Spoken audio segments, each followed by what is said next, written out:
Is this a contender for one of the best films I've seen in 2026?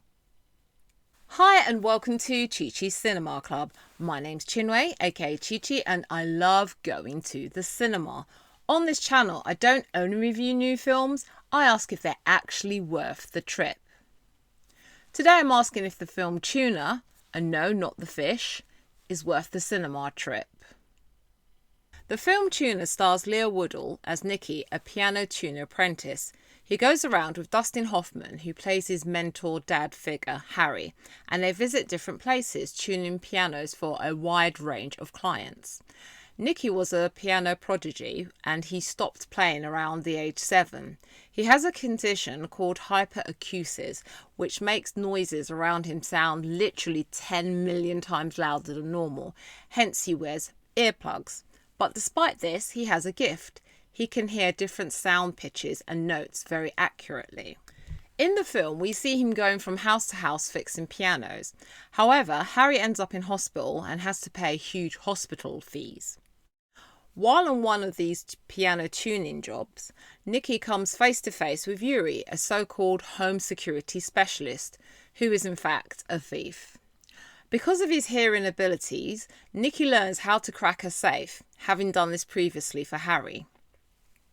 He reluctantly helps Yuri crack safes, quick, easy money to pay for Harry's hospital bills. He finds he has a knack for opening safes. However, Nicky begins to develop a conscience as he realises that working with a criminal gang isn't right, and the stakes grow higher and more dangerous as the situation evolves. To add to this, there is a love interest, Ruthie, played by Havana Rose Liu, a gifted pianist who wants to be a composer. We watch as that relationship intertwines with his criminal behaviour and the repercussions it brings to his personal life and those around him. Now, in terms of audience vibe, Tuna is a heist film. There are a series of thefts throughout the film. It has all the things you expect in a heist film. Bad guys, high stakes, repercussions, and lead character dilemmas, weapons, and lots of money. Definitely everything that screams, this is a heist film. The film does have a lot of suspense. There are parts where you could hear absolutely no sound from the audience because everyone was worried about what would happen next.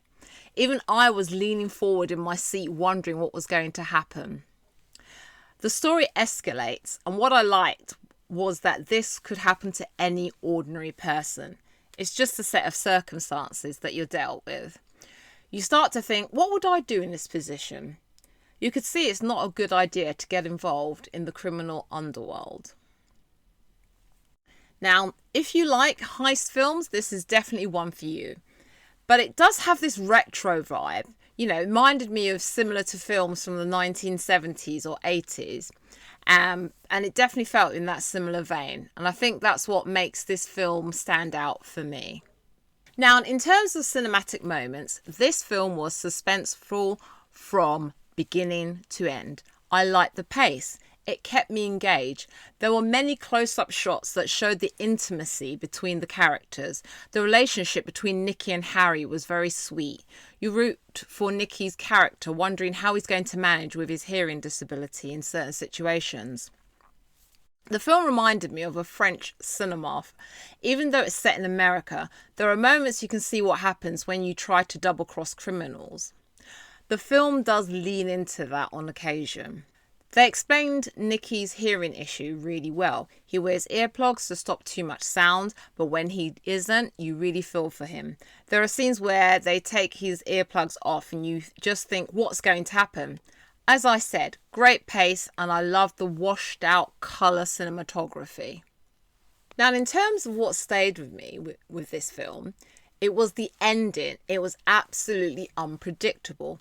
I loved the twist involving Nicky and Ruthie. I should have mentioned that Jean Reno is also in the film. He was cool, even in the short time he was in it, and his character played a pivotal role.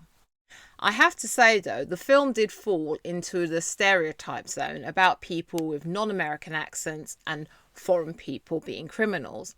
There was even a joke made by Yuri to this when we first meet him, but it wasn't good to see someone with a foreign accent automatically portrayed as a criminal.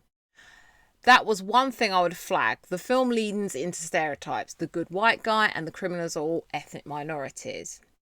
Though I have to say, you kind of warmed to the criminal gang, which doesn't always happen when I see films. Some of the gang members were a bit dopey, but then again, I didn't like the stereotype of the foreign criminal gang. It has been overplayed and is a bit lazy. However, I was intrigued by the Nicky character. I wasn't sure what happened to his parents. They passed, but it was glossed over. Harry did allude to this and it felt pivotal, but it wasn't explored. I like the fact that Nicky balanced caring about Harry, worrying about Ruthie, and dealing with the criminal gang. The story behind all of them was beautifully balanced. The script was great, alongside the direction by Daniel Roher, who I found actually had won an Oscar for the documentary feature film Navalny in 2023. This would explain the documentary feel of this film, and that made it refreshing compared to the films I've seen in 2026 at the moment. I had many questions afterwards, and I liked that in this film. It evoked emotions and got me thinking. I think it had a very French film type of ending, resolved but unresolved, leaving more questions than answers. So, is this a film to see in the cinema? 100% yes. Leo Wardell is a British actor and he does a brilliant American accent. The emotions acting as someone with his hearing disability were fantastic. I have seen Leo before in another film, Bridget Jones' Mad About the Boy, but this showed his range. Dustin Hoffman isn't in the film as much as I'd want, but his New Yorker character is lovely and memorable, even as his situation changes. Havana Rose Leal, who played Ruthie, delivered a great, gentle, nuanced performance.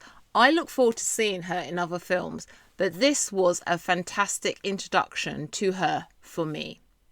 With this film, you can really appreciate it on the big screen. There are moments where your heart was in your mouth. It's clever how they included a disability without making you feel sorry for the character. He just gets on with his life, which I liked. I would say get out and see it on the big screen. You'll not regret seeing it. That's all I'm going to say. Well, thanks for watching. If you enjoyed this film review, give it a thumbs up. If you like films the way I do, please subscribe. I do these film reviews weekly, so I hope to see you again, and I'll save you a seat.